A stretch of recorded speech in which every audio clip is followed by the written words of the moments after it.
Hello and welcome to the UK Surf Show. We are your hosts. I'm Pete. And I'm Mitch. And on today's episode, we try and start the episode by chatting to Sandy Kerr. Yeah, it's been, I think, nearly 100 episodes have been since he first came on the show. So I think it was back in like episode 30 or something he came on the show. Yeah, I forgot about that. You had him on before. How did you find then, in that case, the transition from then to now? Obviously, over that vast time of, like a year and a half, maybe 2 years? It's probably more like 3 years or something like that. Even still, that kind of highlights my point that it's not actually that long. Yeah. No, it's good. He's a super nice guy, super good surfer. He literally squeezed us in when we were in the northeast, and he was in the middle of his like fireman training week of hell, whatever it sounded like. He was, yeah, and actually, if you so you'll have heard the new question we've been throwing out during this northeast edition about, what is a head high wave in feet, and this might be my favourite iteration of that question. To be fair, it was probably 10 minutes after the question I thought of the line. I thought of the best analogy to go with it, but I made sure I came back to it. So it was actually really good. Like Pete says, man, what a lovely dude. Like properly nice dude. And hell of a surfer. I'm talking not just good surfer, hell of a surfer. Yeah. So yeah, it was a great one. So yeah. Well, nobody wants to hear us waffle, so we'll just go straight into this with Sandy, and we'll come back afterwards. If you want to hear us waffle then, come back for that. If not, switch off after Sandy. Yeah, and go check out Waffle Stomping in the break. I'm literally cutting that out. No, you're not. I'm gonna... So, I should probably start this one by saying welcome back, Sandy Kerr. Oh, thanks for having us back once again. Yeah. It must have been a few years since we last spoke.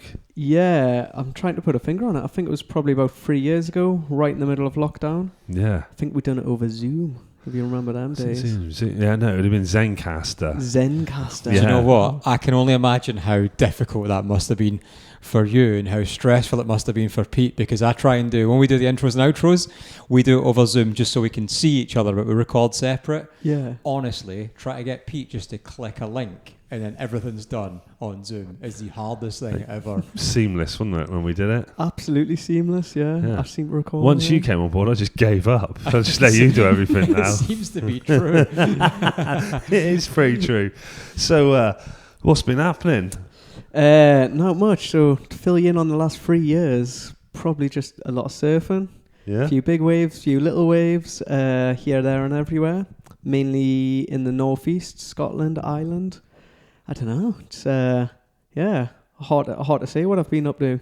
Pretty much the same as what I've been up to my whole life, but that's a good thing, I think. Yeah. All right, cheers. See you in 3 years. It's a bit of a change of career going on for you as well. Yeah, totally. So before this, I worked for the RNLI, or I've been a lifeguard my whole life. Basically, got a lifeguard job when I was 16. Realised surfing at work was really good, so I committed to it the best I could. But so I'm just training up to be a fireman now, and currently 10 weeks into me training, 5 weeks left to go. So it's been an ordeal, but we're getting through it. Now you know the difference between hot and cold. Yeah, exactly. I know to put wet stuff on hot stuff. Haven't yet got there, but I'm sure I'll get there. Here's my best tip for you as a firefighter. It's maybe more medicinal actually, but this knowledge might hopefully never come in useful.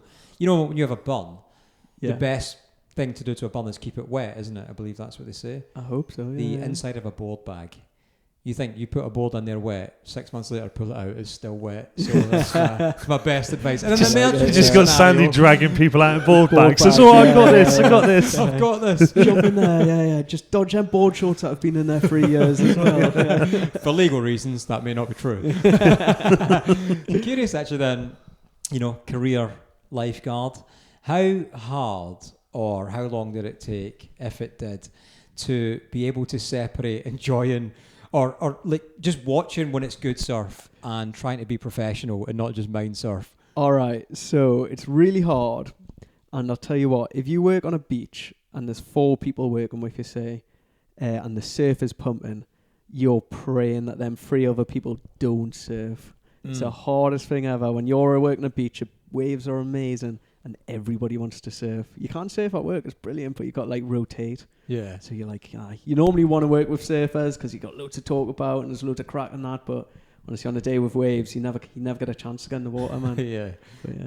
Is that what you do, the standard? Well, more than the busy spots, there's always the standard lifeguard rotation. Do you know what? I'll go out on the rescue board, just pad around the line up, make sure it's all unruly, everything's good. Exactly, man. There's some wicked buzzwords. Just going in for a paddleboard training. Oh yeah, just going in for a patrol. Just like, oh yeah, just going to check on them, make sure they're all right. There's nothing more annoying than when you've like, not been catching waves for 40 minutes and then the lifeguard comes past you on their knees because they're not allowed to stand up. Oh yeah. You're like, what are you doing, man? Hey, it has to be done, man. It's training, mate. We've got to train in valuable, there. yeah, it's valuable. Then you understand valuable. the conditions, valuable stuff. So what's like? I don't know if we asked you last time, but what were some of the things in lifeguarding which were some of the things you've seen? Like one that is oh my god moments, and two that I don't know how much you want to go into, like things that have been like Jesus Christ, I can't believe this is going down right now. Yeah, there's a couple of ones. Like the thing is with lifeguarding, people do think it's like, oh, it's just like so much job, it's get easy, but depending on how you do it and where you do it and to what extent you do it, does get really stressful. I'm lucky enough I've done it like all over the place. I've done it here in the Northeast my whole life, and done seasons in New Zealand, and I've done seasons in Cornwall since we last came on this podcast. I've got to say, like, Cornwall is probably the busiest place I've worked, and you're just in and out the water doing rescues like constantly. Busy day in Cornwall, you'll be in the water like 10 or 15 times per person per beach, jumping in and out the water, and you're like getting to some of them and you're like, what would have actually just happened if I wasn't here like 30 seconds, a minute earlier or something like that? It would have been, it does get pretty hairy, and it gets hairy pretty quick. And I think it all comes from people that are inexperienced in the water as well. That's funny. We were having that conversation earlier, weren't we? Like, we're like an island nation surrounded by water. Why isn't it taught at school? Like, you know, beach safety or... Well, that's not technically how the conversation technically started, the words I used. Pete was... that was the point I got to. We should be teaching beach safety at school. But what Pete was saying is you should be teaching surf etiquette at school. That's how the conversation started. No, because you said... For everyone. So he said, like... When he's surfing, like St Andrews, the swimmers will come out and they'll just swim straight at the surfers. Yeah. And it's just like, what? Just move to the side or something like that a bit. Or like, you know, and it's like, just teach some sort of sea etiquette or ocean etiquette. And then he's like, how about beach safety? I was like, well, that sounds better. That's But in that swimming group, I'll just say, just because we spoke about it, it's never just the swimmers that are in their pants in 4-degree water that swim at you. It's always the one that's in the wetsuit who's really the outsider in the group. Yeah, like, man, everyone else is in their pants and, like, you know, bikinis, and you've come out and you're in a wetsuit to just swim. to ruin your fun. What's mate. wrong with you? he doesn't like swimmers. Yeah, I know, gathered, yeah. I like swimming. I'm surfing here, you're not allowed to swim. This is proper surfer mentality, this, by the way. Yeah, this is my area. It's just, I just can't get over, you call it wild swimming, it's just swimming. Yeah, I'll give you that. The same as when people say they've climbed, like a Monroe, they've climbed a mountain. I'm like, when you say climb, do you mean you walked? Yeah. Because for me, climbing a mountain involves grappling ropes, like really, you know, that stick thingy spike in the shoe. Yeah, That's what I'm seeing when I hear you climbing. Not like, you know, my granddad Bob just walking up a hill and he's flip-flops. And he's going to come and tell me he's climbed Everest. Yeah, but just use it the same. When people say, what do you do? Oh, I go wild surfing. Wild surfing. I like that. Yeah. See, so maybe with wave pools, that'll be wild surfing, and wave pools will become surfing. Just normal surfing. Yeah. Well, that was a tangent. I like that. Anyway, one, that's what we go. Wild surf in the weekend. So how much time have you found to get back in the water since you've been doing this training? Oh, not as nearly as much as what I would like, to be honest. If the coaches are listening, obviously, but if not, then every day. But to be honest, I'm that like kind of, I'm that selfish person that like looks at the chart when I'm like, no, I've got work on like Monday and Tuesday, and be like, get in, there's no waves. But I can't have waves, nobody can have waves. So I don't think I've missed that much throughout this training because the Northeast has been rubbish. So I'm just hoping in 5 weeks' time it just picks back up. It is horrendous, isn't it, knowing that you've missed a surf? Like, that's terrible. Especially, like, we should all be supportive, and you're kind of, there's a really small bit of you stoked for your mates, but most of you's like, fuck you. If I know there's it. been good waves that day, I'm really choice of the person who I call up and like ask them how the waves were. If I ring certain people, I know if I'm going to ring certain people, I'm not going to be like, name it was them. amazing. You know they're going to missed listen. it, you missed it. But I know if I ring somebody else who'd be really sympathetic to us and be like, the tide was a bit high or this. So I'll just ring that person every time. So I don't want to hear when it's perfect. I just want to hear if it's shit, basically. I want to hear if it's ruined your day as well. Yeah. I still think you should name and shame them, the ones that do it. Yeah. I think he's been on the podcast one, which I wouldn't ring and just say it's been amazing. Like, so yeah. It's got to be your mate in a local shop, hasn't it? Yeah. I don't ring him is it your I've missed everything of his. Is it your mate in a local shop? Yeah, it could be. For anyone listening, that has no reference, so you're gonna have to go and watch it on YouTube. Watch it, but make sure you like and comment if you do watch it. Just saying. So, obviously you're a northeast surfer, and as we spoke about before, this is where my surfing journey started. So weirdly, we've never crossed paths all my time surfing around here in Saltburn, or you've just avoided me. That's probably more accurate. That's fair enough. No, do you know more accurately? Wetsuit swimming. More accurately, I've seen the waves he surfs. I've seen the waves you surf. There's a reason your paths haven't crossed. Yeah, that's fair. I can't argue with that. Equally brown water though, so Yeah. So, but you've had like some of those pictures I've seen. Oh, it can't be that long ago. Where was that? That's where was that? Yeah, just tell me where that was. Everybody open Google Maps. But like, what 3 words? Was that northeast, wasn't it? Yeah. So a lot of the pictures you'll kind of see of me coming out, they're all, well, not they're all, a lot of them are just northeast Scotland, Ireland. But yeah, I love surfing at home. So like when there's waves at home, besides in the past few weeks, I just want to be like on it, and I want to be at the best places. So yeah, it does take a lot of like waves on your doorstep. Almost take a lot more commitment sometimes because you've got to miss waves to find waves and be in the right places at the right times. But yeah, a lot of them waves are incredible around here. I think there's like, even just when we've been around like Bamber area, and I know like from here to Bamber, there's so many little bays and coves and everything that you're just like, it's fair enough. We've said before, like if you got Google Maps, you can look and you can find stuff. But I've seen things here that like you wouldn't even look at on maps and go like, oh, that could be something. It's just like, that's working. What's that? I thought you were, when you said I've seen things here, I thought it was a reference to Tynemouth. I thought that's where you were going. So I've seen things. Things which will never be spoken. I've seen them too. Yeah, so where I was going with that before was that actually the community here, I think, and I've said this in quite a few episodes with the guests in the Northeast edition, but I feel like the Northeast is a hugely underappreciated demographic for surfability or surf characters or influential types in the surfing world. I don't know, do you agree with that, or do you think that's... Yeah, to a degree. We have had some like crazy... It is probably underappreciated when you speak to somebody from outside the surf scene or somebody that's on like kind of peripheries of it. Like they just think everything to do with surfing's based in the southwest, and you get big waves in Ireland, and the kind of rest of the places forgot about. That's right, isn't it? Yeah, totally. All right, yeah. When I say all them pictures you seen of me, they're actually Cornwall, but yeah, the Northeast does it doesn't get a light shone on it as much, and we've got like incredible surfers, incredible waves. Do you think it's a good thing or a bad? It's obviously got a balance there, isn't there? Well, yeah, there is a balance there. However, obviously surfed my whole life. I've lifeguarded my whole life, and pretty much forged a career, or like everything I like doing is around surfing. Mm-hmm. So I see it as a good thing that we've got a lot of people surfing up here. I see it as a good thing that people are getting in the water, even them swimmers that you hate.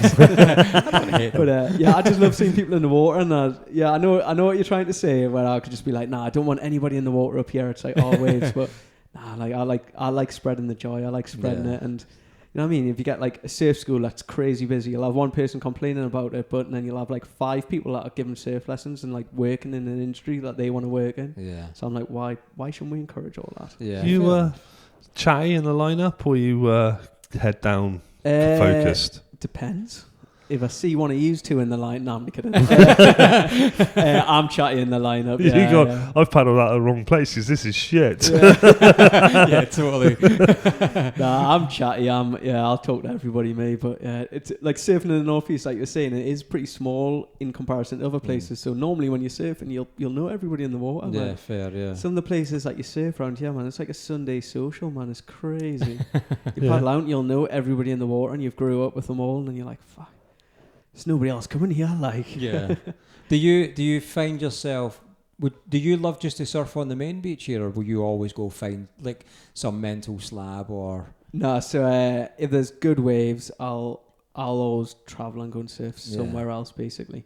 But if the waves are kind of hit and miss, bit rubbish, if I know all the slabs and the reefs aren't working, I'll go and surf the main beach. But there's something lush about like even if the waves are rubbish, but it's like lovely just walking down the road, going to surf at the beach. Yeah. You're going to get out the water, you're going to see somebody, go and grab a coffee with them. That's like, that's probably one of the better bits about surfing in a little safe community like this. It was just quite funny. We've spoke to, depending on what order these come out in, but we spoke to Louis, who obviously surfs Nazare, and it was only a couple of days ago we spoke to him, but we've just been down there. It's like 1.5 feet in Howland, and he's just out there. He's just bigged up these 60-foot Nazare waves. And I'm like, mate, it's 1.5 feet. It's lush, man. Louis, and he still had the impact vest on. Just saying. Did he? No. All right. He was worried. He's lush. Like, Louis doing like amazing things, but it's like, that's like perfect. Like, we're all kind of overlooked, but then Louis in like Nazare surfing like 60-foot waves. Like, fully committed to it. But I think that's really cool though, something like, because that's what you think, you're only just going to go surf waves like that to keep that, I don't know, fear factor high, level high, but you're just a surfer like the rest of us, and if that's what you've got on your doorstep, of course you're going to get totally, in. I love like, that. Louis been surfing 60-foot Nazare one week. I might have been up in Scotland or Ireland or something like that, surfing some slabs, but a couple of weeks later we're just surfing 2-foot drivel on the beach. It's like, gosh. That's the best thing about it, isn't it? It's like that variation of you're getting in for, like we went in Pease Bay the other day and we were just like, this shit. And it was that conversation, shall we get in, shall we not? We're just like, fuck it, let's go for it. And it is still a good laugh, not getting a lot of stuff in there, but it was just fun and good to get in the water. Yeah, you never get out of the water and thinking like, I wish I never surfed. Like, to be fair, I found myself that night when we drove up. I don't often find myself talking out of going for a surf. Like, because if it's too big or way outside of my comfort, I'll happily just be like, no, I'm not going. Yeah. So there's never a talking out of it. It's just I'm not going. But when I'm finding myself talking myself out of going for a surf, which we both were doing, and he eventually was like, oh fuck, I'm going. I was like, right, I'll go. But then I had great fun. So it just proves the point, doesn't it? Like, it's always better when you get in. Oh, totally. Always. There's nothing worse when you think it's going to be amazing. You rock up at the beach and you're like, oh, man, it's rubbish. But no, always worth getting in. Yeah, it always is, isn't it? So what do you reckon some of the like craziest waves, or I wouldn't say craziest, the waves that have given you the most fear, or the sort of that you can talk about, obviously? If you can name them, obviously. Yeah. No, get them Google Maps out, like I said. So some of the ones that give us the most fears would definitely be like, not necessarily the biggest waves I might have surfed or like the biggest wave spots, but definitely the ones that give us the most fear of them, like crazy shallow slabs and stuff like that. I always find like, you might go like, I spent a few winters in Hawaii, so you'll surf like Waimea at like 20 foot or something like that. And it's terrifying, but you're kind of like big wave surfing, and that's what you're getting into. But then you come back here, or like you go to Scotland, you're surfing a slab that might be like 6 or 8 foot, breaking over like 3 foot of water with like really jagged rocks and like no real good place to get in and out the water. I'm probably more scared on them days than what I was stood on a sunny Hawaiian beach, like just about jumping and do some big waves. See, I find it as such an odd thing, because I wonder if they've sort of, the feeling of fear is the same for everyone, regardless of whether you say it's like that, 8-foot slab where it's just dry reef below you or whatever. If you have the same sort of fear I have when it's maybe heading a little bit more punchy or steeper than I want it to be, and it's that same sort of, oh fuck, I've made it out the back now, I need to do something. That same, like, you've got a big grin in your face, but it's not because you're happy. Yeah. You're just nervous as fuck. Like, I don't know what that, it must be different for everyone. Yeah, do you ever get that of like that, like Mitch was saying then, but like, fuck, I'm out here, I've got to get back in. Oh, totally, man. Like, I get, I'll fully admit when I'm scared, like, and I'm scared a lot in the water, and I think it's fucking great. Like, anybody that says they're comfortable in the water, like, I am comfortable, say, like, up to a certain size or whatever. Yeah. But I don't think it's good to be comfortable. You want to be scared, and that's like, when you get out and you're like got that crazy buzz, or like you don't want to catch this wave because it might be too big, but then you catch it and you're like, get in, I got it. But that's the balance, isn't it? Because then if you don't catch it, then you're sort of like, I think you're in a worse headspace because of it. Oh, definitely. One of the scarier times, though, which I will say about, was like, it wasn't even that scary. It definitely was, actually. But we rocked up at this slab up in Scotland, and it was about 6 to 8 foot, like howling offshore. The waves were perfect, and there wasn't a soul around except me and a guy who I do a lot of photography with called Lewis. Yeah. And he's seen the first wave come down the reef and unfold and spit its guts out, and he's like, woohoo, get in, it looks lush. And I'm like, he's like grabbing camera gear and like trudging around the cliff top, and I'm just like left in the van, and I'm like, oh, well, I guess I'm going surfing then, aren't I? It's not that lush. Yeah. I was like, oh, you want to check a few more spots? And there was like nobody around. And I'm like, fuck. Like getting like G'd up and that to go in the water. And then it was like 8 foot and like dry slabs. But so I think this would be a good point to chuck in your end question that you normally do. Yeah. I don't know if Pete probably done these questions relating at the time, so we generally don't do questions, but we have a few set ones towards. Normally it's the end of the episode, but just chuck that new one in, yeah. I've added this new one this week, which I've really enjoyed, and I speak about this quite a lot on social media because I find it's an interesting topic. Right, so let's say you're 6 foot, right, and I'm not saying you're not for anyone that's not watching. Obviously, we're all 6 foot in this room. Do you know what I mean? So you're 6 foot, and you've just taken off on a wave, done a bottom turn, and you're trimming along the wave. You're stood fully tall though, knees are locked out. The board is right at the very bottom of the wave. And your head is in line with the top of the wave. Yeah. You're 6 foot, so you're at the bottom and you're at the top of the wave. In feet, how big is that wave? No question. That wave's 3 foot. How big is that wave? That wave's 3 foot. It's 3 foot. Absolute certainty it's 3 foot. Okay. Yeah. So baseline, 6 foot double overhead. This is such an interesting thing, isn't it? Everyone's answer is different. Is it? So you're saying that's 3 foot? That's 3 foot. Yeah. What size board do you ride? For a day, I don't know. Like, I ride like a 5.5 or 5.5. So in that theory, you ride a 3.5. Don't give us that one, man. It makes no sense, but it made sense in my head 2 minutes ago. That's literally like the people I surfed with when I was like older generation, when I was like growing up surfing, that used to take us around, like do this. That was their ways of measuring, and I didn't understand it at the time.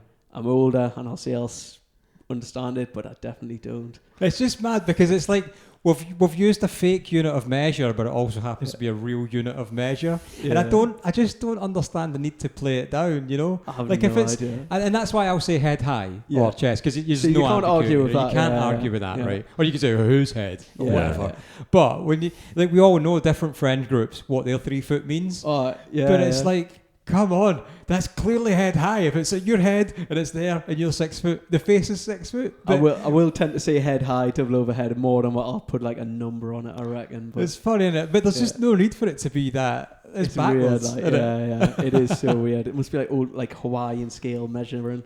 Something like that. I don't know. It's weird. But it's like that whole thing. Like I've used this analogy before, but I like it. You know, it's like, when your mate tells you, I got in a fight, or some guy nudged me in the pub the other day, and I'll tell you what, he was the biggest bloke. He was so big. Biggest guy in the pub, actually. They'd never go, if we were to apply this surfing size to it, he'd go, I'll tell you what, mate, he was the smallest guy in the pub. it's the same thing. That's class.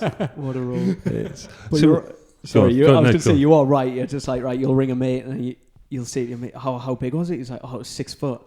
And depending on who that was, I'll either be like, what, 6 foot? Or I'll be like, all right, 6 foot. Next time you go out with your mates on some absolute monster, just try and apply the actual size in conversation, but don't say it, just to gauge the reaction. You'll be like, well, it is 12 foot though. Yeah. I'll see. I'll get laughed off, I reckon. Like, I'll put it in a WhatsApp group and see how much rinse and I'll get like from it. So what do you reckon the biggest you've surfed is in... I'm not even going to say body heights. In body height. And shin bone heights. Yeah. Shin bone heights. She would just do hands, like the universal measurement for horses. Yeah. Let's do it. Yeah, a couple of hands, like. I think the biggest waves I would have surfed were in Ireland or Hawaii. And I don't know, like on the faces, maybe 20 feet, 30, 25, I don't know. And what's that feeling like for someone that's never ever experienced it, or probably never going to, unless I'm there by complete mistake. I'm getting washed off a boat and I get washed into that area. Like you're on that wave and you look up and you see that monster thing coming in over your head like that. What's that feel like? Can you describe that? Well, like I was saying before, like anybody that says they're comfortable with it is, I reckon, lying. Like I wouldn't like to say it. It's uncomfortable. It's like it's crazy adrenaline, and it's very uncomfortable. However, you've just kind of got to think, I put myself here, and this is what I want, and this is what I really. Sorry. Yeah, that's fine. Don't worry about it. This is what I really want. So it's like an amazing feeling. It's like that thing, you know, like when you go for a run or you go and do exercise and you feel better after you've done it. Always. No. Like you can talk to me. Yeah, okay. Right, I get it. Yeah. No, I don't get it. No. Yeah. It's like when you kick off that wave and it's just like that, like replay in your head or like whatever you've just achieved. It's like incredible and so much. For sure. But like for when you're paddling into that big wave, I think that's when the feelings really kick in. So like you'll be sat out there and I don't know, you might be waiting your turn or you might be sat on a different peak and that wave swings in towards you. And like, I remember having this feeling a lot, like when I first started getting into like surfing bigger waves, being like, right, well, I'll just go out there and sit there and then I don't have to get one. Now a wave swings in towards you and you're like, I don't have to get it. I'll just do a few paddles. So you're paddling into this wave and you're like, oh, I'm going to do it. I'm going to do it. Yeah. I've committed now. I'm going to give it 4 more paddles or 6 more. You're like, all right, I've caught the wave. I'm going to stand up now. And then you're like, all right, now it's too late to kick out. Now I've got to commit to it. But I think it's just like that feeling of like committing yourself to paddling and then committing yourself to really paddling. That's like the craziest feeling. Because you don't, right up until that point, you can be in the biggest day ever. And you don't have to take off on a wave. Yeah, you can just sit there and you can always paddle back in if you really want to. It might be difficult, but you can always paddle back in and get out and watch it from the beach or whatever. Or you can try and pull off the wave and it's got you and you're going down it anyway. I think that may be a point that probably all surfers can relate to without the scale of that size, is that whole, well, everyone's watching, I'm going to half-arse paddle onto it and miss it. Yeah. And I'll look like I've looked like I've tried. So even though you might be going all out, you're pulling nothing. You're not even splashing water. But that's a dangerous thing to do, isn't it? Yeah. That committed thing. Like, and you know what? I know you two have long moved on from the wave height thing, but all of this has been running through in my head. I'm just imagining you, like when you complete your firefighter's course and you turn up to a top floor flat fire and the boss is like, Sandy, get the 18-foot ladder, and you come out with a little step ladder and you apply surface to it. It's standing 1 foot above the floor. I've got it, boss. That is so good. That's such a niche joke I'm never going to be able to use. Oh man. So we asked Ben Skinner before, like, you know, if you could either just get barreled or hang 10, what would it be? And he had trouble with that. But I'm going to say to you, barreled or airs? I get barreled every day of the week. Yeah, 100%. We live like East Coast's got some like amazing slabs and reefs that you can get barreled off your nut here. I think that's just what I've tried to do my whole life. Just get barreled every day. Do you find yourself just because you can't hang 10? Do you have more opportunity on the waves you surf, whatever it is you go to get barreled, or is it equal to barrels to air sections, or are you just you just want barrels?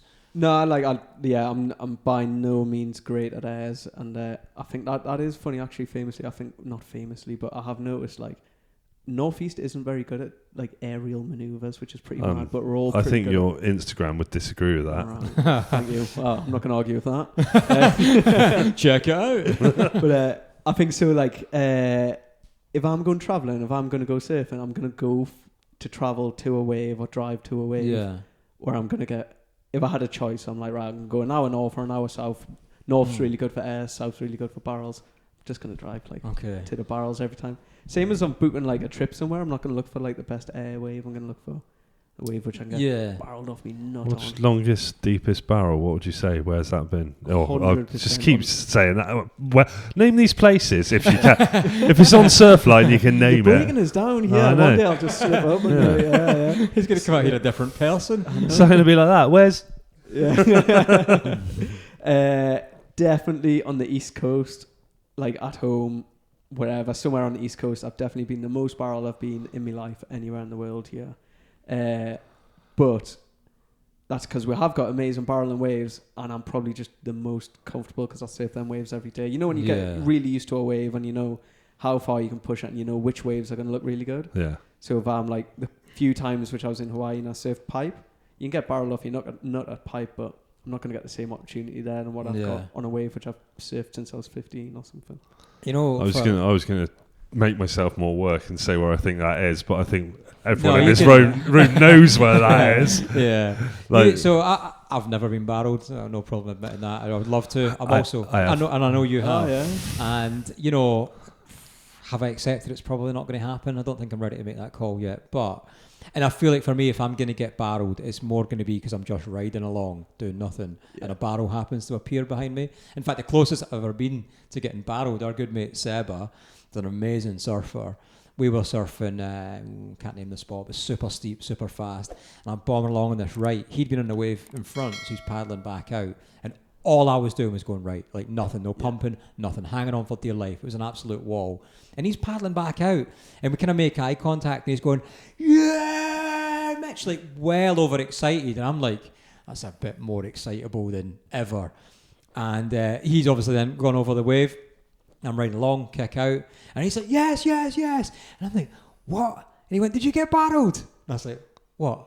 Did I get barreled? He went, there was a huge kick behind you. Yeah. And I was like, was there? I had no idea. That's my only opportunity. My natural ability is to surf slowly as well. And I could have done nothing and got barreled. So for anyone who's never been barreled, and actually this is something that I think about quite a lot, because I think I'm comfortable in wiping out everywhere. Like I know in the moment where to go, where to be, where not to be.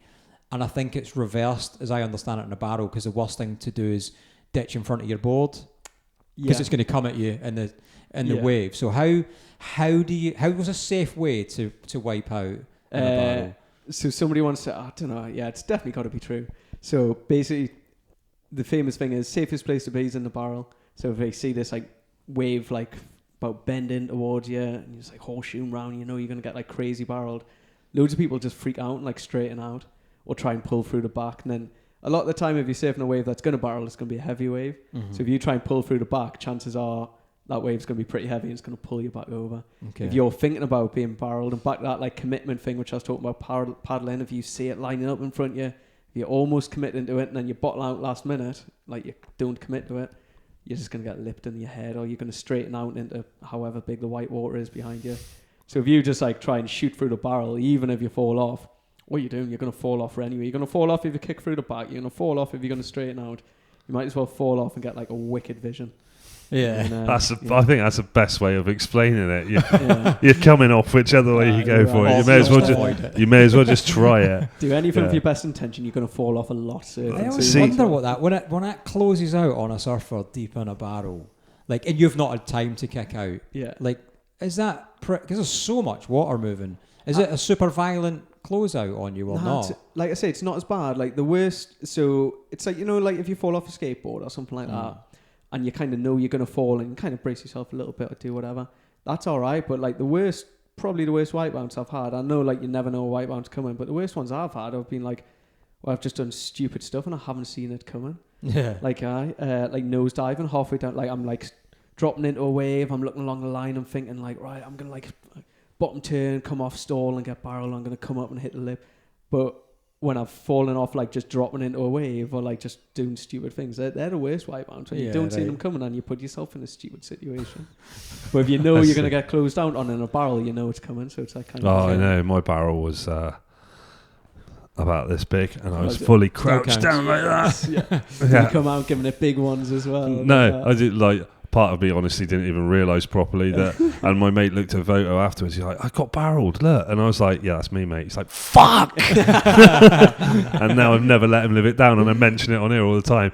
It was pathetic and it was closed out on, but it was just a tiny little thing, and there's a picture of me inside it, so it counts. A head tuck's a barrel. Head tuck barrel, that's it. I was in it, it counts, don't care. 100%. I swear I've even had a photo on if I've had a GoPro on the board where I've ditched and the board's still board's gone been a little barreled. bit. And the board's, and I've posted it going, does this count as getting barreled? My board got barreled. And I'm nowhere to be seen. That way you were describing before, your leash got barreled, but you didn't. So you had a pretty epic barrel shot, double spread and carve. Was it? I think it was back in February, was it? Yeah. I have no idea, to be honest. Yeah, what was it? Was I going right or left? Can you remember? You were going right. Oh, was I? Yeah. That's rare for this coast. Actually, yeah, I remember it, yeah. So, like I said about this coast, it's super fickle. Now, I think we'll have a lot of weather patterns that just follow each other. So we'll have actually got like some really good waves that are right, but they're really fickle. And then beginning of this year and the back end of last year, we just fell into weather patterns where like every couple of weeks it was like wicked waves at this right-hander. I think that's where that was. Okay. And we had that, so on the same set of swells, we had that storm Babette. If you remember that, now like ripped down houses and everything. I think I've like hardly been on my phone this whole time. Surfline just put something out on it yesterday, saying it like peaked as like the strongest storm of last year, and like it like hammered us on the east coast. But right after the storm, when it just started to move away, we had like incredible waves on this right-hander, and it was that day. I remember it. Yeah, that was like a solid 4 foot that day. No, I'm kidding. Yeah, it was whatever size you want to put on it, but it was probably probably some of the biggest waves that we've had on the east coast in in my lifetime. Basically, I think it's probably the biggest day which I've surfed at that spot in my lifetime. Do you know what? What you just said then, what would you say if you were talking to your mates? What would you say that was? I think I was calling that like 10 foot or something like that. 8 to 10 foot easy. 8 to 10. So if anyone looks at that early issue of Carve magazine or that picture, you can see what his 8 to 10 foot is. Yeah, I mean, you're so far up the face of that wave as well, and that wave's probably 3 times overhead. And actually, Storm Babette, I mean, my God, I've never seen not only bigger but cleaner waves in Scotland on my doorstep on a spot that's fairly fickle. Like Storm Babette, I mean, I know it's caused absolute carnage, but in terms of surfing alone, was insane. Like, we got absolutely humbled. I've got no idea how any ability was able to surf some of that. So fair play to you. And what I love about that, actually, maybe that probably suggests how much you get barreled. Pete will never forget that one rubbish barrel that he had in his entire life. And you're like, what double page spread in Carve mag? Yeah, I should have had one.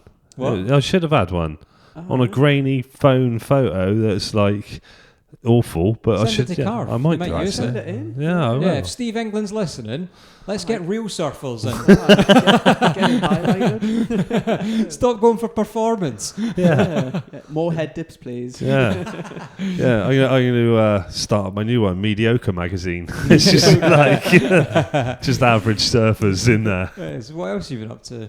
I've just been crazy training for this new job the last few weeks. Before that, I was in Ireland. When did I go to Ireland? I went to Ireland for 6 weeks in January. Okay. Yeah. That was really good. I haven't been over there since lockdown, I think. Okay. So I spent a lot of time, like, I have spent time at other places, like I've mentioned a few times, Hawaii, New Zealand, traveling around, like, obviously Europe, Portugal. I spent a few winters, but last couple of years, I don't know why I do it to myself. I just love spending time in Scotland and Ireland. Yeah, okay. And I haven't been back to Ireland probably since lockdown. Who'd you surf with in Ireland? So I surf with Noah a lot, Noah Lane. He's a really good friend of mine. On Finisterre with us as well. I think we'll just be friends outside of that. I'm sure he wouldn't mind us saying that. And like, I'm It's like that. No, he's a prick. but no, I'm looking up at there's some really good guys over there, like Karen. Like I've surfed with like Garage a lot and Connor, and it's really good guys over there, Clem and people. Surf with our mate Pete. I didn't get down to Clare. I was like up in so he's like down south. I just based myself around one door, and me and my partner Rachel went over, rented a lovely little house for 6 weeks a month. Nice. Surfed every day. It was class, man. Oh, So you got fucking terrible life, haven't you? What can I say? I just wanted to take advantage of it and then started this new job. But I think it was lovely being back over there. Like I said, I haven't been over since lockdown. So, okay. Yeah. So I suppose you're going to have a nice, once you're qualified, obviously, like you'll know where you are day to day, week to week, so you can sort of plan a bit better. Exactly. I think so. Like for my whole life, I've been like a lifeguard working for the RNI, and it's always been seasonal work. seasons have been long, like doing the position I was doing, like 9 and 10 months. But then you're kind of always a bit, you can only get away in that time. So like I was 100% just a winter surfer. Okay. I've never been on a summer holidays for as long as I can remember. Surfing, not surfing, just because like that's when lifeguard season was at its very busiest. Yeah, right. So I've like never been to Indo. Like I've spent like a tiny bit of time in Indo. I've never been to Indo in season. I've always been like out of season Indo. So now that I've got a job with a lot of time off, hopefully. I think last time we spoke to you were about to run like for 24 hours, or was it? What was it? It was. What was you doing? I can't remember what it was. So what it was, I think, I've done like more silly ones after that. So it was run 4 miles every 4 hours. No, exactly. That was 4 by 4 by 48. That was so we ran 4 miles every 4 hours for 48 hours. Is that the Gogen, David Goggins thing? Yeah. But I didn't like the numbers, so we had to extend it out a little bit. So I ran like 4.5 miles. So by the end of it, I ran like a couple of marathons, not just like... I only know it's the David Goggins things. My mates that run Surfboards UK Limited. I don't know if you know them, Steve and Paul Stone. They took over the Adams factory. Remember Adams Surfboards? They basically took over that. I them all the time. Yeah, right, yeah. Wow. And but they were telling me about that, and that's what they were doing. But they done it in wetsuits, which is just mental, like absolutely mental. And they were trying to get me involved somehow, and I was like, I need to do something to support them. So I messaged Strider Wazalewski, absolute legend. I was like, mate, this is what my mates are doing. Do you think we could do like a wee sort of 3-way Instagram call just to give them like just a bit of motivation? Because you know, you've done it. That's hard work. Like get every 4 hours, like, especially through the night, and to put on the wetsuit again. That sounds horrible. And so I got them on the call, and I said, lads, and it's live, so it's on my own followers and their followers and everyone else. And I was like, no, I've got a wee surprise for you. And I went to add Strider to the call, who was waiting for it. And it came up saying Strider had to update his app on the phone. And he was like on a boat or something somewhere, and he could not update it. And I think he ended up just having to message them in the live comments below. But that's how I know about the David Goggins thing.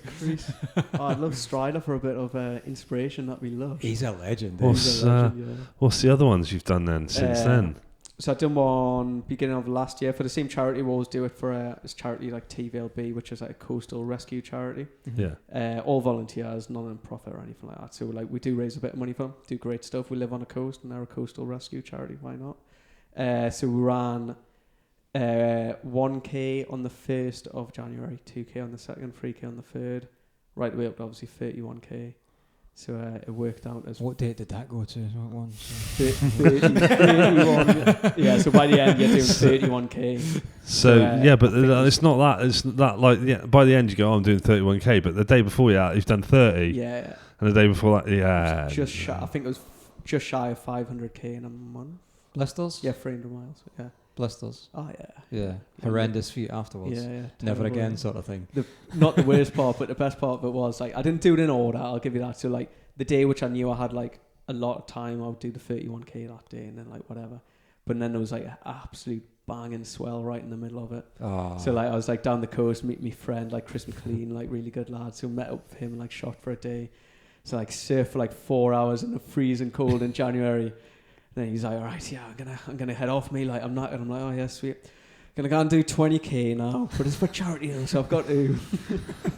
You'd just be like, you take my board, I'll just run there, warm up. Exactly. I should have met him there. Just ran there and ran back. Yeah, that's insane. You're a pretty active dude then. Yeah, I think a lot of it boils down to like the East Coast being fickle, like I've mentioned a few times. So one of my things was like when definitely surfing like bigger waves, as long as I'm like can rely on myself in them situations. Like likewise with lifeguarding and likewise with firefighting now, I guess.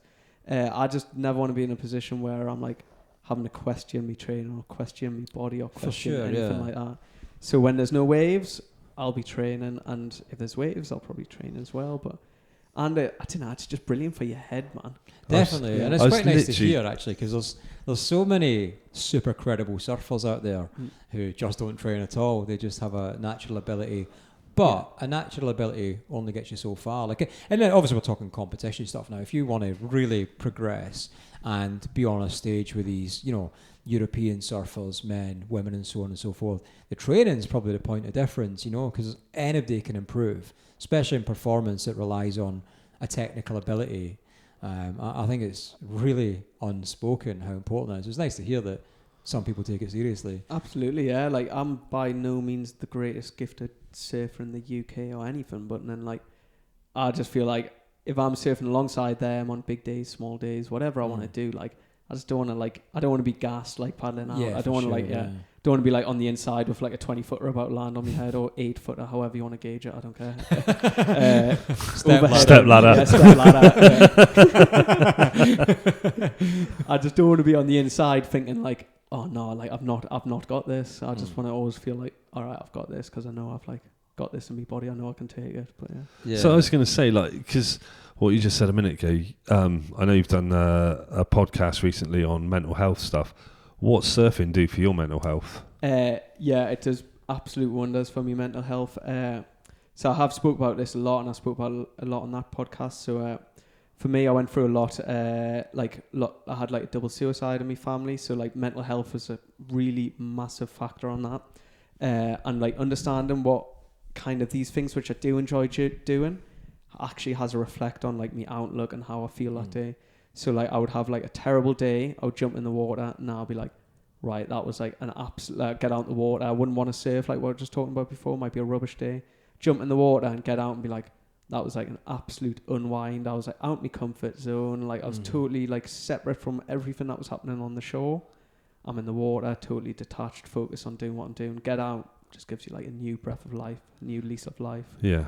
And, like, I think training does the same. Yeah. So, like, some days I would jump in the water, I would get out, and then I might not feel any better. And then some days I would go for a run and be like, I just needed that unwind time. I've got no idea how it works, but yeah, some chemical balance in your brain that you just need to let off some endorphins or something like that. I have no idea, but I just know 9 times out of 10, if I jump in the water, I get out, I'm going to be a better person. Do you feel like you said before that you're super talkative in the lineup? I'm the same, but on them sort of days, which I can, you know, in a mental perspective, super relate to.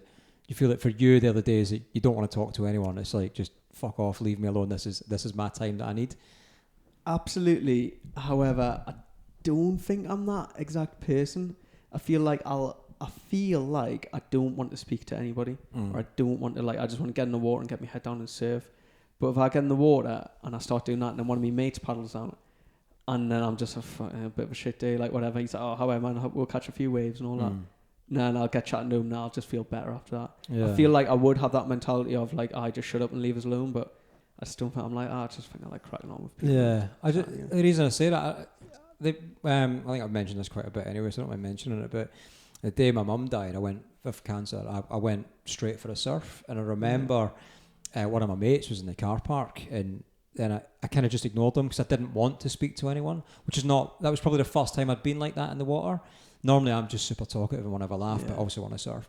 But he then again saw me in the water, and I think he paddled past and said something, and I was just, like, so blank. And I've thought about that to this day quite a bit. We've never actually spoke about it. I think he probably knew afterwards what had been going on, but I kind of felt bad for being that.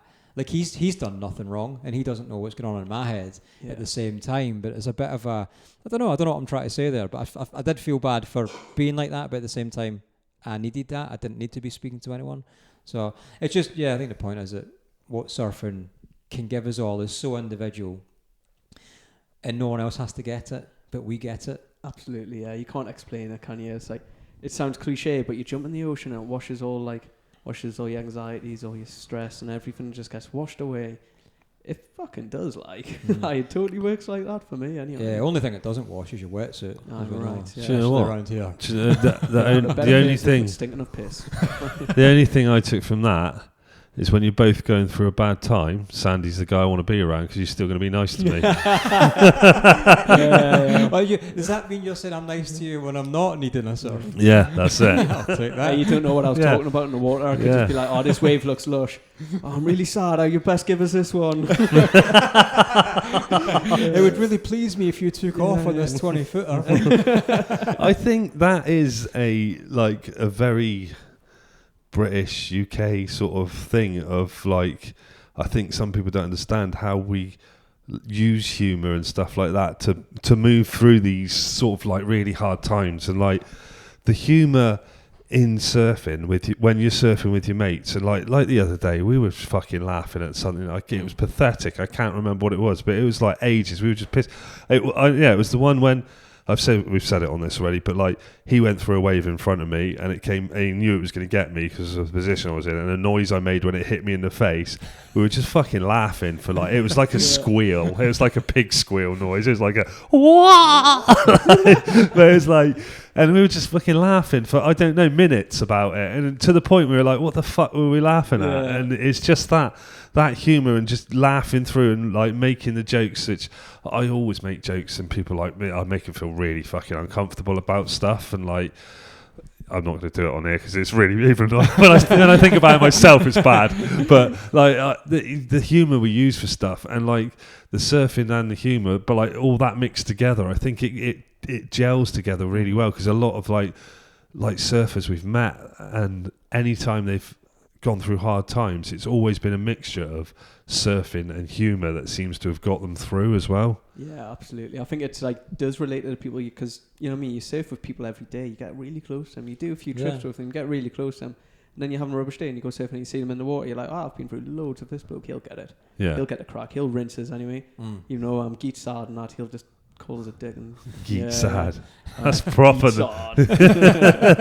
Knew you'd like that. Geet. I've used the word geet yet. I've forgotten another new word to my vocabulary. You can go back down south and people are going to be like, what are you talking about? Geet, it's a jacket, isn't it? Geet. Yeah. So your favourite place to get outside of the northeast, I'm going to assume is probably, sounds like the northeast of Scotland, is it? Yeah, so I've, since I was 15, soon after I started surfing, I went on a trip to Thurso in Scotland, and I absolutely loved it up there. Yeah. It was cold. It was really cold. It was snowing. It was everything you imagine it to be up there. But then I just still love it up there. It's like, it's great. Waves are amazing. There's some lush people up there. And it's like, I think like Northeast, we live in like a brilliant like location for that. It's about like, you can do it on a good run. You get 6 hours to Scotland. So sounds daft, like jumping in a car. Like somebody that doesn't surf, it sounds really daft too. Be like, all right, waves look good tomorrow. We're going to jump in a car and drive 6 hours. Like, what are you doing? 7.5, but what are you counting? It would be, wouldn't it? Imagine like if it was football and it was just you and your mates going for a kickabout at the park. You're like, well, let's not go to this park. Let's go drive 6 hours to a different park in a different town. But it's going to be really cold in this park. It is really odd, the things we do in surfing, like separate to other sports. I suppose all sports have their nuances, but my favourite one in surfing is that, you know, the thing where that, you know, if we're sitting talking in the lineup and a set comes and mid-conversation one of us just leaves to catch that wave mid-conversation. Like, imagine that in any other sport. It just wouldn't work, would it? Good, man. It's one of those you never pick. Zero clue what you're talking about as well. I was going to say, when you come back to it, it's like that conversation never happened. It could have been the deepest conversation ever. Gone. Like all you want to do is just talk about that wave you just caught anyway. So like, until the next Did you see it? Nope. Absolutely not. One of the funny nuances I got with surfing, right? So you can go surfing and you can surf with all of your surf idols. So like if you go to like Snapper, you could surf with like Parker or something like that. They'll just be in the same lineup as you. And then imagine going to like a basketball court and shooting a few hoops with Jordan. It just never would happen. I imagine like smacking a few golf balls around Tiger Woods. It wouldn't happen, but you could like quite easily just go and like sit in the same lineup as Slater or Parker or Fannin. And of them names, who is it, you know, that if you can get the access to them, who would you just love to drop in on? Oh, I don't know. That's a good one, that. Just take them all out, mate, like. Because you might never outsurf them, but at least if I said, I don't know, I've dropped in on Mick Fannin. Yeah. Yes. Oh, they do have a proper problem with that, you know. Like, I remember like reading something that Slater wrote once, and it was just like, I don't know, he's just got a target on his back just for like. Oh, they actually have a problem with that? Yeah, 100%. Like, so like for that average everyday surfer that definitely can't surf them waves, not as good. they'll get out the water and like Brad and me, oh, I dropped in just later. Fucking I've hell. like just made that up. I'll have to find that article and send you it. It That's was brilliant. like so good, but I got a proper target on the back. Their surfing ability is just ridiculous, so they could probably just like Exactly, absolutely yeah. like cut round you and then destroy you. But Who would it be then if you could paddle out with anybody, like, and you could paddle out anywhere and that person was there? Who's your idols growing up in surfing looking at, and who would you paddle out with? And go, where would it "Fucking be?" hell." that's Yeah. there's lots of elements to that. It would be you two guys, I've got to say. Because you know you'd get Yeah, every single exactly. wave. Yeah. Target on his back. I don't know. It would have to be like some classic, like be lush. Like I've surfed with a lot of really good people, and it's like great. Like I remember surfing with like Fannin in France. We're like all on the same bank, and like all these guys just happened to paddle out where I was. And I was like proper like good age for it. I was probably like 17, like really into WSL and everything.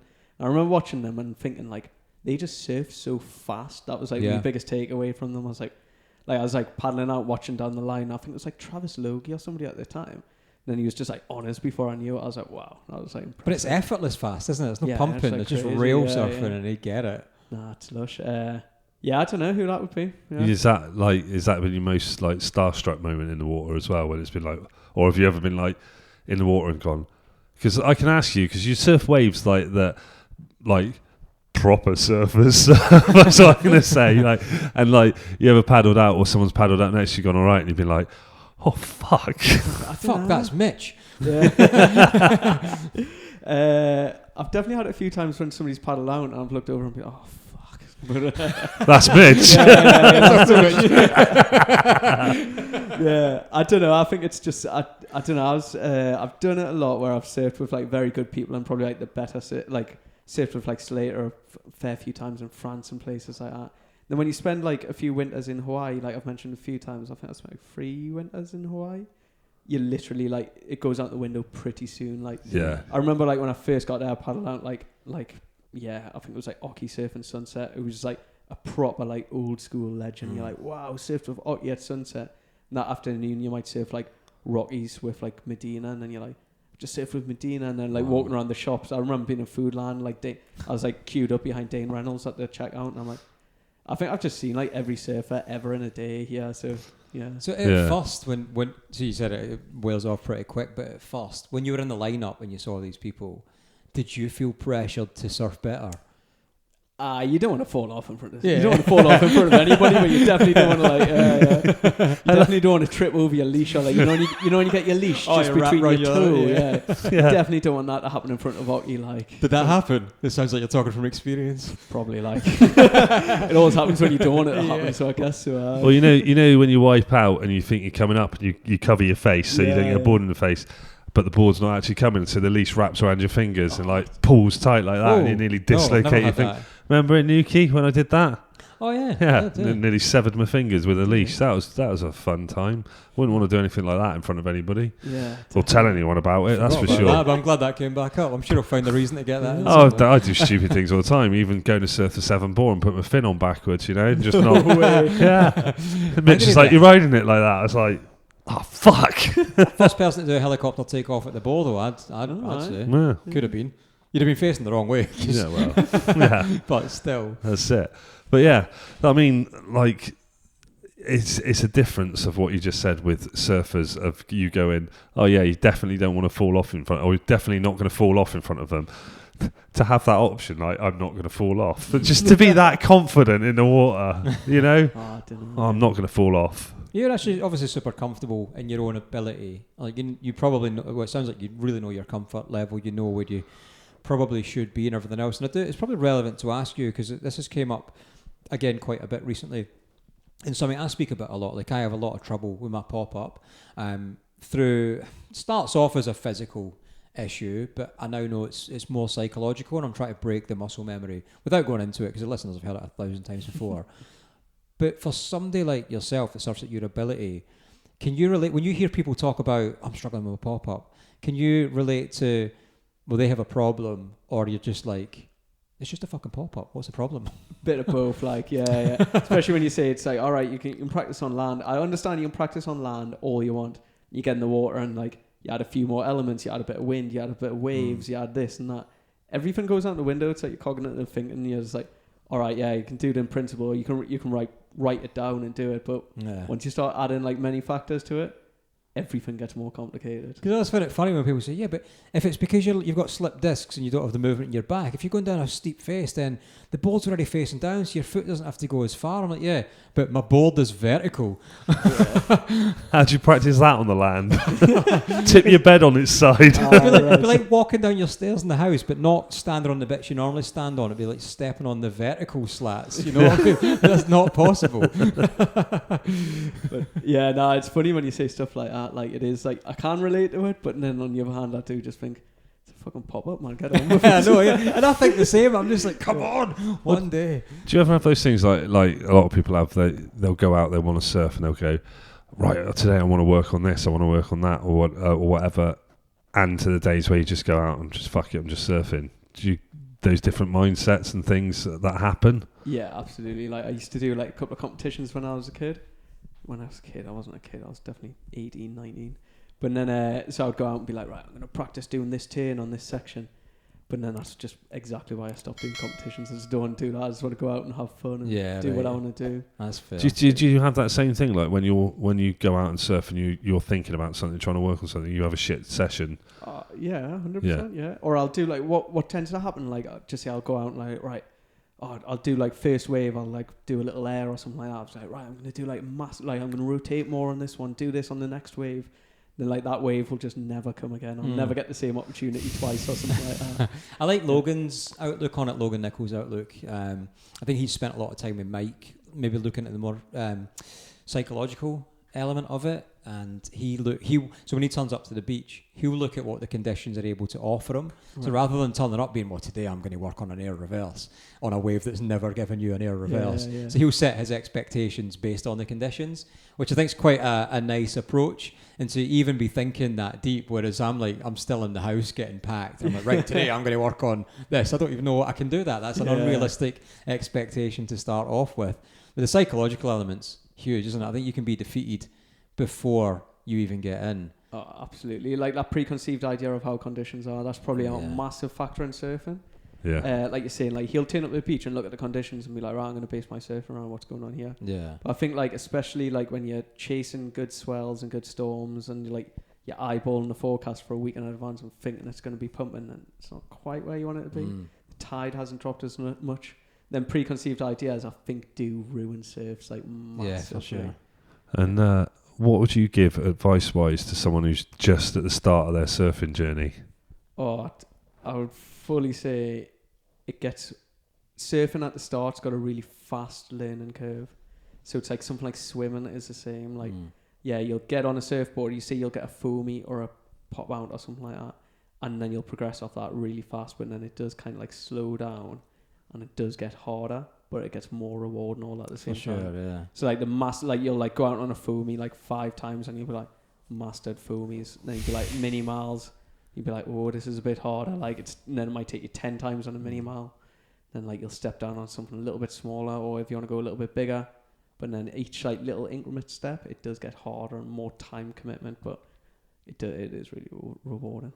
Are you a straight up shortboarder, or do you just like to dabble?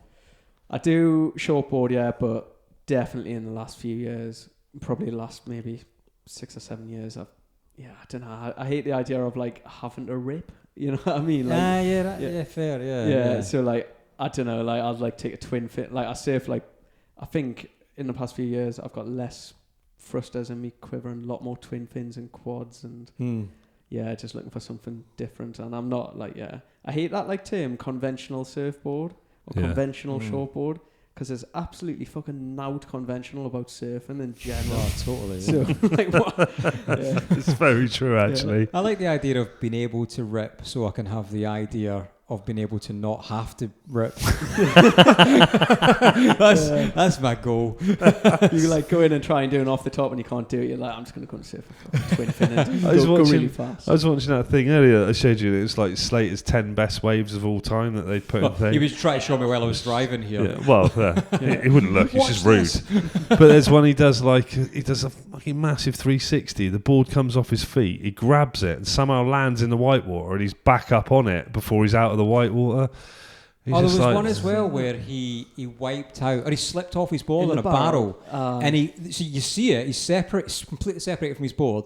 The board comes back round inside the barrel, Yeah. and he manages to grab it and put himself back on it and ride out, and you're like, what the fuck? I think he got a wave like that at pipe, and I think it was in a competition. And he it was like, when did you score that? Because you fell off, but then like, you're really good because you managed. Maybe to you get two waves. Aye, that'd be much Yeah, because you got on your board twice, you talk about surely. degree of difficulty to be able to do that. Yeah. Do you know what I mean? Forget that he fell off. Like, that's just next level. Surfing's so subjective anyway. Just be like, what makes that a good move and what doesn't make it a good move? Yeah, you fell off, but yeah, you got the board back.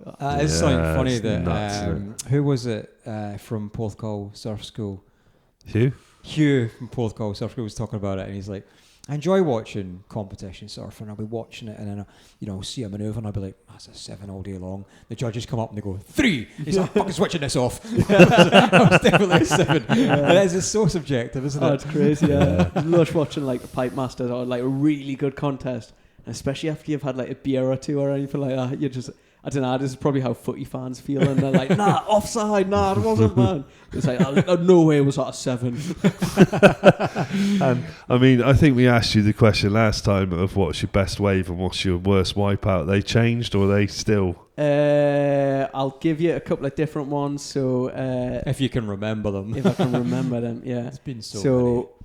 Best wave, I'll go within the past year. Best wave. So that day that we talked about with the double page and carve, I think it was the same day.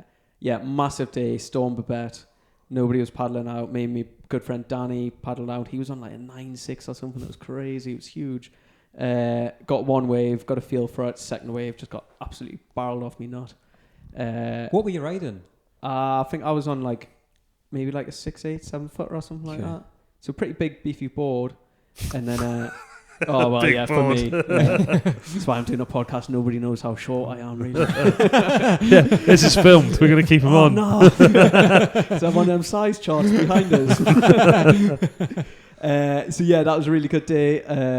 One of my mates got it on like really shaky like iPhone clip as well. Right, okay. So like makes it look twice as good when it's like that was a really good day, and it was big, and I got barreled and surfed. Yeah, that was a fun day. And then same probably place as last time, Mullamoran Island. In January I just got an absolute kicking out there again, which just happens more times than I get good waves out there. So. You want to talk us through that one or not?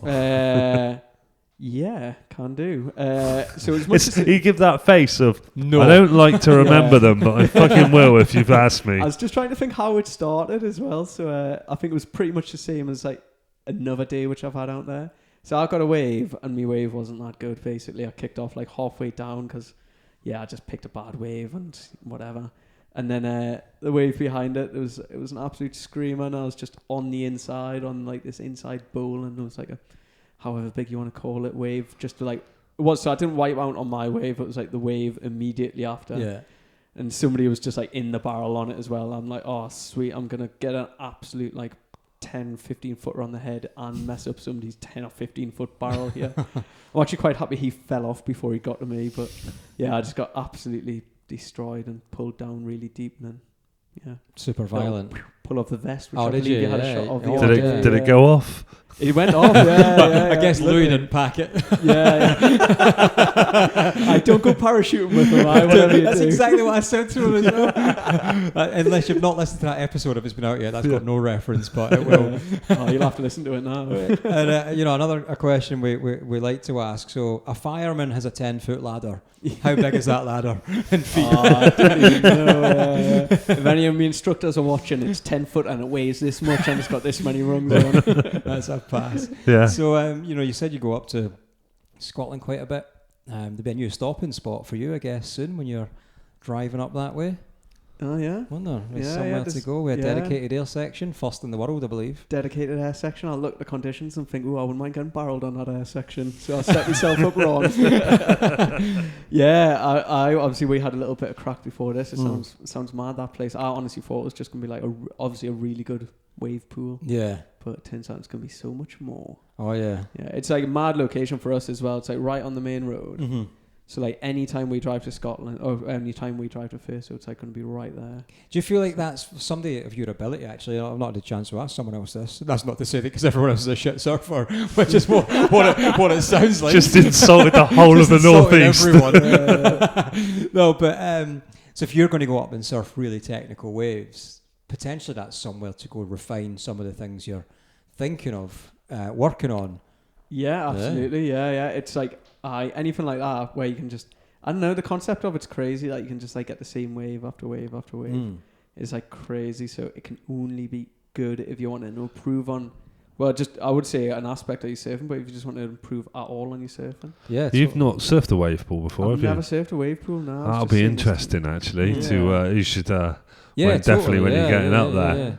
Yeah. Always good to get a bit of I've feedback. had a few opportunities to, but I've just never done it. And like, obviously, Bristol's the big wave pool, like in the UK at the minute. And then, like I was just saying to these guys where we are, like, if I'm going to Bristol, I'm pretty much going to Cornwall. So I'm like, yeah, I'm 2 hours from Cornwall, 3 hours from Cornwall. I'll just punch it and get there.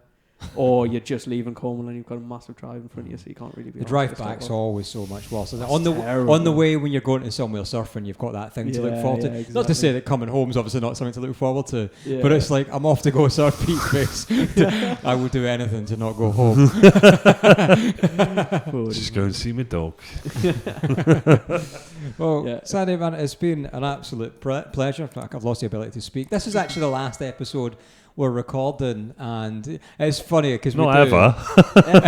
Sorry to see you go. You're joking. Guys, yeah. Have Not I been ever. that bad? You put it up to us. We have lost the ability to speak outside of these. It's like when we leave out of here now, we will both switch off. There will be no speaking on the way back. No. You know when you're driving back down south, do you just do that to speak? Just raise your hand to your mouth every time. Actually, my elbow gets really sore because I've got something I want to show a logo for Cooksville clothing on here. Super nice. Nice. Really nice. So I'm trying not to cover it. So then I've got like, I don't know, what would you call it? Podcast host's elbow. Yeah. Is that a thing? That will be a thing when you in a few straighten it years, out, isn't it's just agony. That's sat like this all the time, hunched over.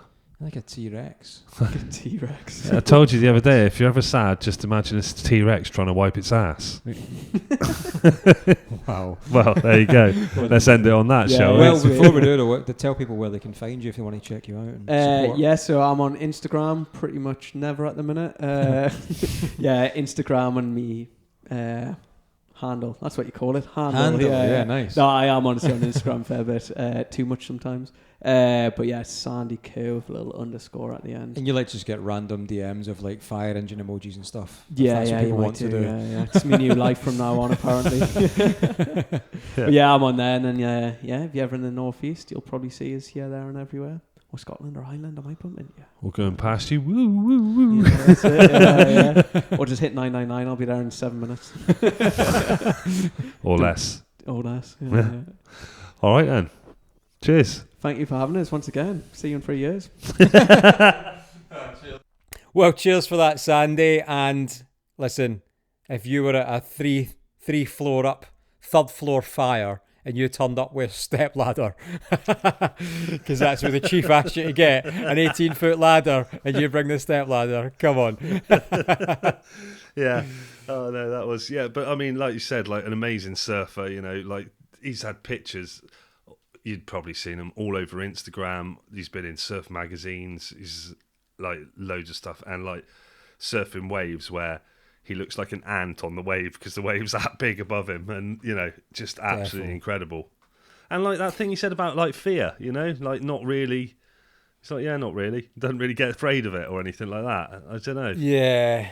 And same with the pop-up thing about, you know, like, and it is a weird one. I do think this, because for people like me and anyone listening that does struggle with a pop-up through, you know, whatever reason, whether it be physical, mental, or just can't do it. Like, for the people that don't have that issue, they must hear people like me go on about it all the time and be like, why are they going on about this? Just pop up. For some people, it's not a problem, so you just got on with it. But he's an incredible dude. He's an incredible surfer. And should say as well, since we recorded, he has now passed and is fully qualified fireman, fighter, person, human. I'm not sure what the correct term is we use these days. But yeah, absolute congrats to you for sticking with it. And what a change. What a change. Yeah. Yeah, lovely. Invited us into his home. Did a interview in his spare room, as you've just seen, obviously, or heard if you're listening. Or held. And yeah, just really nice. Just I don't know what else to say. But like everyone you speak to about him just says the same thing. Oh, he's really nice. He's such a nice guy. Yeah. Yeah. For sure. And go check out his social media. If you don't know who he is as well, just go check out his socials at Sandy Kerr. You'll get a bit of a flavour if you've listened to see, his actual ability, because it's pretty impressive. I'm sure there's been many cover shots. Yeah. And magazine articles on it. So that was a cracker, and a lot's been going on, Pete, as well, in my life. I don't know about you. We've not really had much of a catch up because we just don't have the time. Plus, you're properly dull. What's been going down in your life? What's going down in my life? Not a lot. I'm at very much a peaceful existence nowadays. So that's pretty much it, really. Yeah. You become a Buddhist monk? I have. No, what? It's just that, like I said, I've said on previous ones, it's that time of year. It's just really busy work-wise for me. So literally haven't got time to do anything else. And the surf's been crap, so there's been no point of it. Like every time I've looked, it's just awful. And the amount of people that have just said it's been the worst year. It's just... Defo. I think you jinxed it at the start of the year, starting off with like saying how many surfs you were going to have and writing them down, and that was it. They went, yeah, fuck you. Well, I didn't jinx it. I mean, the fact is the wave gods gave us that amount of waves. The first 8 days in January, on my doorstep right here, was 3 times overhead plus. So what's that in wave height? That's just 3 foot fun. And then I just died. And it's definitely been the worst summer. I mean, I've said that many people have said this. I ever remember, and many people ever remember. I think Cornwall's maybe had a bit better. I'm not sure. But it's been horrendous. And to be honest, for me, it's kind of been good, but it hasn't, in that I have started physio again for my back, my shoulder, and my neck. Rotator cuffs have been a problem since I started surfing. You got that right? It's head, shoulders, knees, and toes, not back, shoulder, head, shoulders, neck. knees, and toes. But no, the rotator cuffs, because I'm not a swimmer, and I started surfing late in life, but suddenly I was doing it all the time. I wasn't warming up, just getting in the water, which is why you'll never now see me not warm up. But as frustrating as that is when you just want to get in, I suffer if I don't.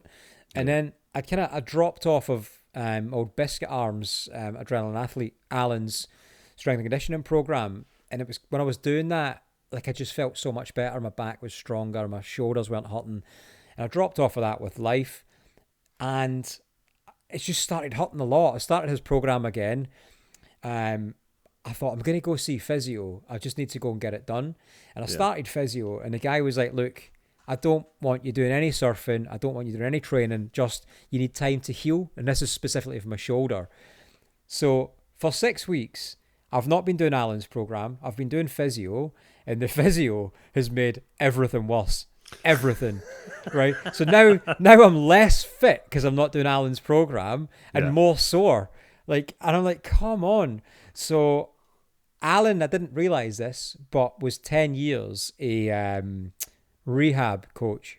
Ah, right. So I'm going to chin off the physio, and no disrespect to physios, but why can't you speak normally as well? Why can't you say your back? Why do you have to go lumbar, back? Why can't you say movement? Why do you have to go rotation, shoulders, hips? Put the middle words in the sentence. Speak like a humanoid. So it's been frustrating. So hopefully Alan's gonna fix me. We shall see. Well, that's good luck to you on that. I mean, we were supposed to start recording at 8:30 this intro and outro, and you were faffing around late. But it's already dark down here at 8:30 at night now. Yeah, well, that's what happens. You live in the south, it gets dark. Yeah. Well, I was going to say, we were supposed to start at 8:30. It must be dark outside yours now. It's about 11:30 at night, isn't it? It's getting dark, but to be fair, it's dark based on the fucking clouds. Yeah. The dark, I'll tell you what else we got to say as well. Storms that are out there. Thank you, Mr. Cookville. Sent me another T-shirt. Screw you, buddy, because he sent me another 2. That's just wrong. Nah, he only sent me one. No, he did, I just wanted to see your send reaction. me two because he sent you one after when he sent you one and it was the wrong size for you or something like that. First of all, so you're one up on me, so I'm not having it. Yeah, but if he sent me two and sent you one, yours would still have your one would have more material than my two. Oh yeah, mic drop. But no, I mean, it's funny because I don't know, maybe when we talk about Cookville clothing, it sounds like we're being paid to talk about Cookville clothing. It's genuinely not the case. We both love Cookville clothing, and that kind of covers a lot of bases because Pete's just a horrendous middle-aged man who's really dull, just stands on the beach all day and throws paint at shit and shouts at passers-by. No street cred, no style, just a lonely individual. I'm pretty much all of that, but have street cred, style, and I'm cool. So we cover all bases here from a clothing perspective. Thing. You're a dick. but no, we genuinely love it. So it's not because they've sent us some stuff. It's because we actually love it, and we wouldn't talk about it as much. The material's epic. It's just really cool. But that said, all that you just said, if you do want anything from Cookville Clothing and you use the discount code UK Surf Show 10, then we will get a kickback from it because he's nicely set one up that you'll get 10% discount and we'll get a little kickback from it as well. So then we will actually but in get fairness, paid. That wasn't a link. You know, I know we've got a code now, but that's because we genuinely love it, not because it's an organic thing. Like the just the quality of the t-shirts. They're like, I don't know if I could show you to the camera, but it's really thick material, and the hoodies are the same. They're like big, thick. They feel like they've got weight to them when you pick them up and stuff like that. So yeah, I like clothing like that. It's big and thick. Sounds familiar. Yeah, big and thick. Well, let me tell you about something else exciting that happened. I think you're trying to lead me up to it, cue me up to it, but I couldn't speak about it last time. Lost Shore Surf Resort, based near Edinburgh, based near Glasgow in Scotland. This week, our final piece of concrete for the wave pool floor was poured, meaning the pool floor is complete. That's Europe's largest wave garden pool floor is complete. I tell you what, being in Scotland and the amount of rain you get, that'll probably be full in a week. Do you know what? Yeah, I can talk about this. So we've pushed our first waves. Yeah. Because they were testing the machinery. Yeah. And exactly that. It had been raining, and there was 3 mil of rain on the floor, on the pool floor that's been complete. Yeah. So I actually pushed like a 3 millimeter wave, and it was just surprised honestly you didn't run down there with a skimboard or something and try and get on the first wave. I cannot skimboard for toffee. I have tried it so much, and I think I'd do it in too deep water, even though it's shallow. I think it literally just has to be wet, doesn't it? It's literally a film of water. And I might do it in like an inch or something. I love skimboarding, especially when you try and go across the beach and the board just sticks and you just bang and slap the floor. It's like when a Segway with a sort of upright handle, when it suddenly just gives way, people are going full pelt, leaning into it, and they just go. I think I got an old video somewhere of me and Leighton skimboarding, and literally it's just like 5 minutes of us just eating shit and just hitting the floor, like skimming like two centimeters and just slamming into the floor. Two. Yeah. Sound like you were doing a mic check. Yeah. So, 1 2. Last Monday we got like a 1 day swell. It turned out to be amazing. It wasn't big on day one in St Andrews, but it's as good as St Andrews gets. You know, A-frames peeling forever. The next morning when I couldn't make it was a lot bigger, I'm told, from Swanee. In fact, I've seen the pictures. Was that in your 6 week? Is that in your 6 week time of not going surfing? Yes. And also I was in Portugal surfing during that 6 week time of no surfing. But the physios made it worse, but I have still been surfing.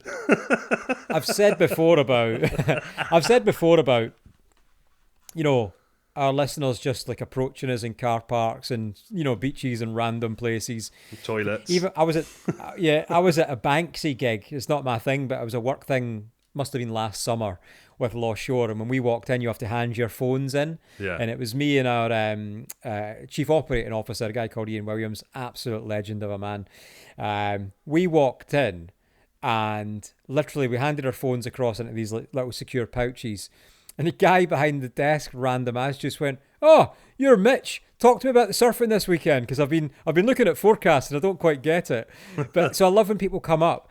But a guy, I want to say his name was Elliot. He's from St Andrews, but he moved to Canada after uni. Apparently it's amazing surf as well where he is. But he listens to the show from Canada because he likes to stay connected to the UK. So if you are listening, just a huge shout out, and same for anyone else that does approach us and say hello, and please feel free to do so, because I've seen it before where you see people kind of looking at you, and I think you kind of pick up that they obviously, I think they must know who you are, but they don't want to come and say hello because they don't want to bother you. But man, come and say hello, like we love it. No, Mitch loves being bothered. It makes him feel important. I can't argue with that. Yeah, but Something's got to make me feel important. So if you want 10% off Surface wetsuits, use the discount code UK Surf Show 24, and that will get you 10% off anything you want from Surface wetsuits. And if you want 10% off molded earplugs, use the discount code UK Surf Show 2024, and that'll get you 10% off molded earplugs. And like we said, Cookville Clothing as well, 10% off there. UK Surf Show 10 is the code, and that'll get you 10% off anything from Cookville Clothing. And like we said, we absolutely love the stuff. It's brilliant. Oh shit! Do you know what else we got sent? I keep wanting to say Travis Perkins, but it's not. Travis Matthews. So it's Ben sent us. He sent us a message saying he sent loads of stuff to the guys from the Mindful Surfer podcast, and he listens to us and them, and it's sort of a golf and surf crossover apparel sort of stuff, and it's like in I think it's like quite big in America, but they're trying to like break into UK market now. Anyway, sent some board shorts and t-shirts and stuff. Board shorts, really nice board shorts. I'm glad you said it, because I think heading to Portugal when the delivery turned up, so I had to put it in the garage, and I've not been in I've been in the garage since, but I never saw it, so that's a good reminder. So I'm going to go get that box cracked open, and check it out. Yeah. No, cheers, Ben. Send a load of stuff. Massive shout there, thanks. But yeah, so our next trip is our next trip's supposed to be Devon, but in the meantime, we've got some other stuff going on which I may have to attend to, which might mean I can't say too much about it, but I may have to fly up to Scotland. So, that's as far as I'm going to go on that. I'm going to be flying down south, and I'm not in that day, Pete. Yeah? No, it's not for you. It's to replace you at your job role. Nice. Yeah. Nice. So anyway, we're going to Devon later in the year. It's probably going to be around November time or something, I think. When the surf's at its smallest and safest. Yes, yeah. Mitch is going to be surfing Putsborough, and I'm going to go and surf Ilfracombe Harbour when it's that time of year. Because there's nothing there. It's just boats. Okay. Yeah. I don't know that reference, but no. Okay. So. Yeah. Huge shout to Sandy Kerr. Go give him a follow. Go check him out.